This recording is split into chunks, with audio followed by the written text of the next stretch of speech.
এটা জামরুল গাছ আমাদের পাড়ার পাশেই একদম।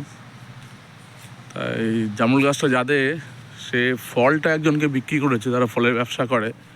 সে কী করেছে, জামরুল যাতে না নষ্ট হয়, পাখি বা বাদুড় যাতে না খায়, সে একটা পুরো জাল টাঙিয়ে দিয়েছে। ফলে প্রত্যেক দিন প্রচুর পরিমাণে বাদুড়,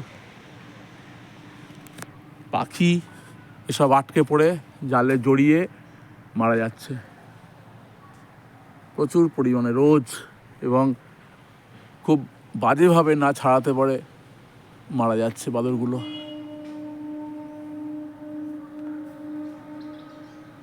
এটা একেবারে বাচ্চা। এটা